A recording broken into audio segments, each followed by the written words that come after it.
All right. I have put 4 problems on here.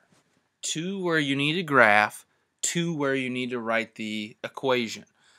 Um, Depending on how comfortable you feel doing this right now, um, and after this, I'll be honest, you're going to get a lot of practice with this. So if this goes poorly to start with, you're going to have a lot of repetition, a lot of practice to get this figured out. But I'm hoping what I've given you so far gives you a decent enough background to be able to do it. If you can, pause this video and try these problems and see how you do with these. We're graphing the top ones, we're writing the equations for the bottoms. Any help that you need, please make sure that you let me know on this. But go ahead and pause it and try it, see how you do. Alright, let's come back to this and see how you did here. Okay, with the graphs, I'll start with the graphs here. Okay, so I will get my graphs on here.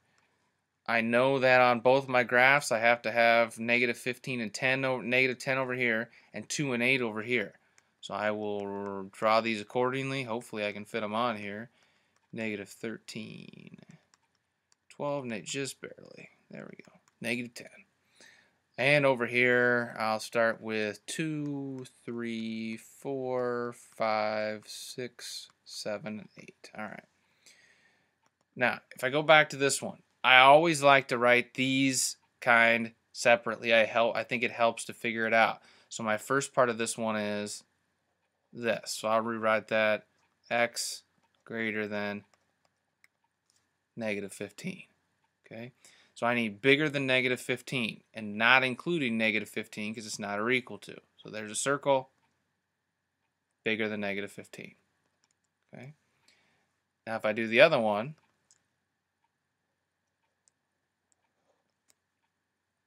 already set up for us, x less than or equal to negative 10. So it could be or equal to, so I know that my negative 10 is going to be a circle filled in. Now I just need to do numbers that make sense here. I need something that's less than negative 10. Well, negative 11, negative 12, those numbers. So my arrow is going to go this way, and these meet in the middle here, so I don't even need the arrows anymore because it's just going to include everything that's in between. Okay, so this would be, there we go. This would be our solution for this problem. And if you really think about it, and after all these, I would take time to think about it, make sure it makes sense. Because all these you should be able to talk through and make sure they make sense. Let's pick a number that's between these two, okay? Negative 12. Does that make sense in the original if you take them separately? Negative 15 less than negative 12. Definitely. Okay, let's do the other part of it. Negative 12 less than or equal to negative 10. Negative 12 is less than or equal to negative 10, so this one's perfectly fine here. Now, if we come over here, they're already separate, which is nice. The or indicates it's going to be one where the arrows point outward, and then we're going to have an empty space in the middle where those numbers don't work. So here are the two. I'm going to put open circle, and then I need something that is x is greater than 2. Okay, if x is greater than 2, ooh, less than 8. I think I messed this one up here. Oh, I'm glad I did this though because it'll kind of see what you end up with. How this actually would work is how I have it on here. X is greater than 2 would be like this, and then x is less than 8 would be like this, and actually that comes together, so I screwed up on this one. So let me go back and look at this here. Let me flip these around because this is what I actually meant to do here. That is what I wanted to do there. So I'm sorry to screw you up there. But that's alright, we'll roll with it here. Okay, this is how I wanted it. So if we did this one right here, x is less than 2. Okay, so that would be open circle there, arrow going this way. Okay, and see the difference. The other one was greater than 2, so it went this way, and that was flipped around, so it went that way. They met. These should go opposite. And then if I come over here, x is greater than 8. So greater than 8 would be like 9, 10, 11. That's going to be this way. This is our answer to the problem. Okay? If you pick numbers that these arrows are pointing at, like 20 would be over here. Okay? 20 doesn't work for this one. 20 is not less than 2. But since it's an or, if it works for this one, then it's fine. 20 is greater than 8. That's true. Okay?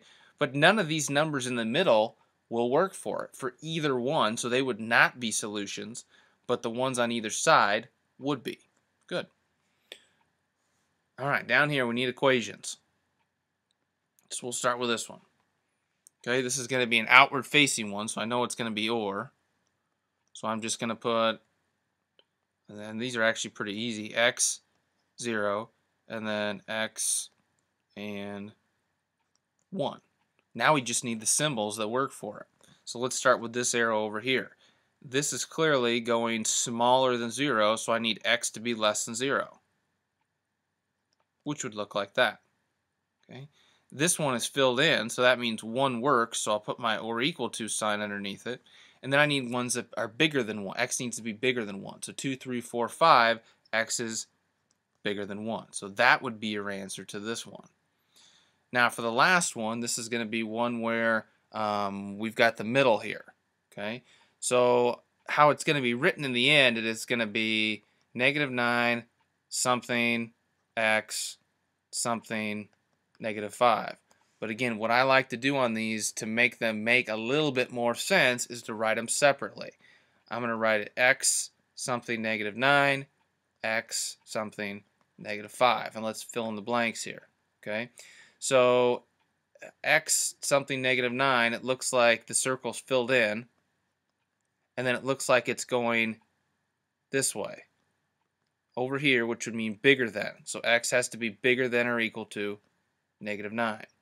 If I come to this one, closed circle, or I'm sorry, this was closed circle, this is open circle.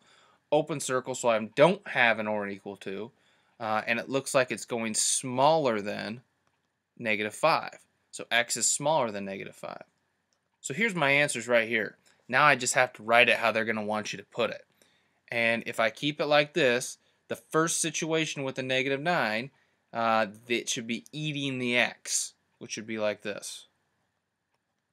And in the second one, it should be eating the -5, which is going to be like this one right here. I'm sorry to use such kindergarten terms like eating the number or whatever, but I think that that really helps, and I think it really makes it make sense here.